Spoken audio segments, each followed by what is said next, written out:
Yes guys, what's going on and welcome back to another video. In today's video you join me from the driver's seat of my VW Caddy Maxi. The battery is completely dead to the point where I will jump start it and run it for 2 hours. I'll then turn it off, go to turn it back on immediately, and I have no ignition whatsoever. Just to show you what we're working with.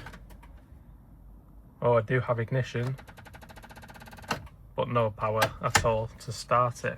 So in today's video, it's going to be a quick and simple guide for you guys how to change your 12 volt battery in your Caddy. So you will find your 12 volt battery in the passenger side of your engine bay on your Caddy. There's our old battery and we have our new battery here. What we're going to go ahead and do is remove the airbox, because this just makes access to that 13mm and the retainer down there that holds the battery in a lot easier. I actually have this airbox already loose, but if you're doing this at home yourself, yours probably won't be loose, so I'm going to talk you through how to remove. So you'll have a vac pipe here on the left hand side. Make sure to pull it off and put it to one side so it doesn't fall down. You're also going to unplug your MAF sensor. You then have a clamp that should live here. You're going to get some pliers or a clamp tool, move the clamp back to where I put it, and then pull the pipe off. So your pipe is now loose. You've also got an Allen key down here. I believe it's a 6mm Allen key. You're going to go ahead and undo the Allen key. That is then the last bit of this box being secured in. It's then held on by rubber mounts there, and I believe there's one under the box. So now the MAF sensor's unplugged, the pipe's off the back, the Allen key's out. We're then going to just pull the airbox up, pop it out of its rubber retainers, and then watch down here, you've got a pipe there. Just be careful not to break it when you're coming out. I've gone ahead and grabbed myself a 13mm socket, an extension and a gun to take this 13mm out of the retaining bracket. Now it's loose, we can go ahead and remove both of these and just put them to one side so you don't lose them. I've now got myself a 10mm socket, an extension and a 3/8 ratchet. We're going to go ahead and remove both terminals, starting with the ground.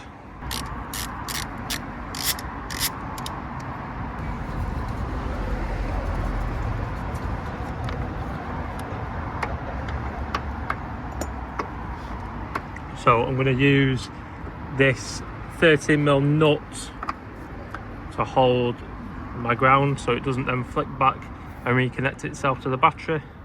Now the ground's off, we can then go and remove the power. Like so, and I'm just going to tuck this down here. Once everything's off your battery, so retaining bracket with a 13mm, then you remove your ground, then you remove your power, we can then remove the actual battery. With the old battery now removed, we can go ahead and fit the new one.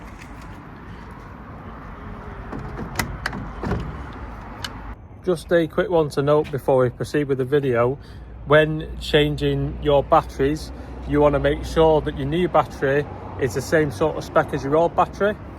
If we look at my old battery here, you can see 12 volt, which they all will be, 74 amp hours and 680 amps. Now that battery was actually 140 quid from Euro, so yes, I did go for the cheaper version, which the ratings are round about the same. So we've got a 12 volt battery, 70 amp hours and 640 cold cranking amps. My point being, there were batteries for this van which were like half of what the old battery was, so it was like 40 amp hours and 400 amps. So obviously if you go and buy one of them, it's not going to last very long in your van that's rated for basically twice the power of a battery. Now our new battery is sat in place properly. Make sure it's tucked under. This side it's got a couple of plastic bits that stick out, it just tucks under nicely. You'll know if it's fitted properly anyway when you go and fit this 13mm end retainer. So we're going to go ahead and fit that first.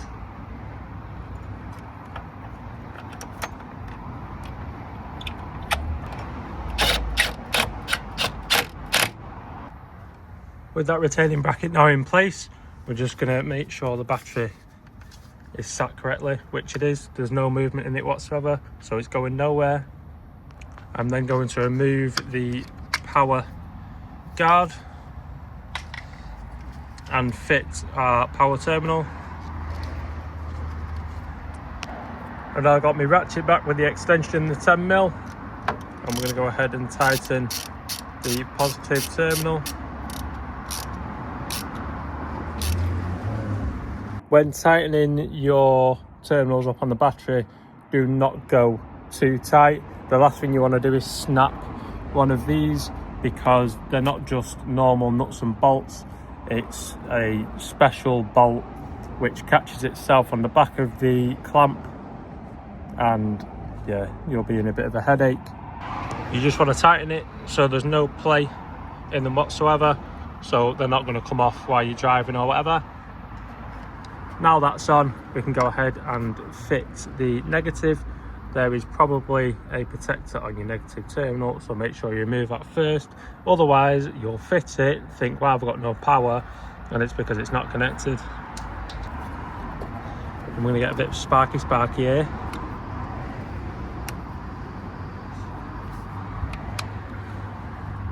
When you are fitting your negative terminal, don't be scared about sparks. Just fit it. So if you're dead nervous and you keep on touching it and touching it on the battery, don't do that. Do exactly what I just did, firmly, straight on. You're not going to get electrocuted, let me be honest. Same process with the negative, but now I'm going to get our 10mm and tighten up the terminal.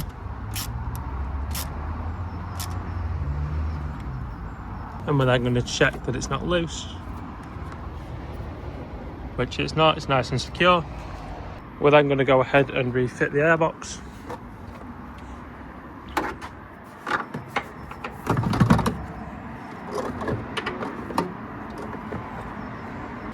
Couple of things to note when refitting the airbox back to your Caddy. Make sure that this pipe goes down to the wheel arch area of the passenger side.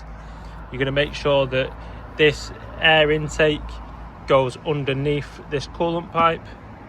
And I always fit the back pipe on whilst putting it in, otherwise it's fighting it. So as you can see, that's sat on there nicely. And make sure you're in this rubber retainer there. And only things we've got left to do now is vac line, MAF sensor, the clamp at the back, and the 6mm Allen key down there. So apologies guys, this is actually a 5mm Allen key. I've not had it off in that long, so I can't remember if it was a 5 or a 6mm. But that is now tight, our airbox is now secure. We've now got our vac line from the airbox, which we removed before.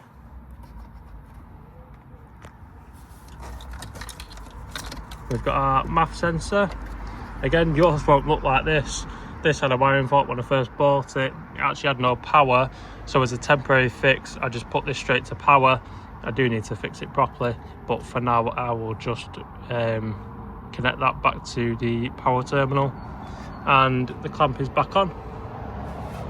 It's also worth noting that you will have a pipe coming here for the front induction of air.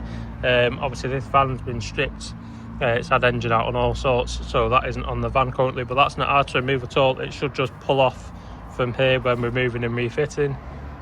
With the engine bay rebuilt to how it was before we started the job, we're now going to get in the van and hopefully it runs smooth as fuck.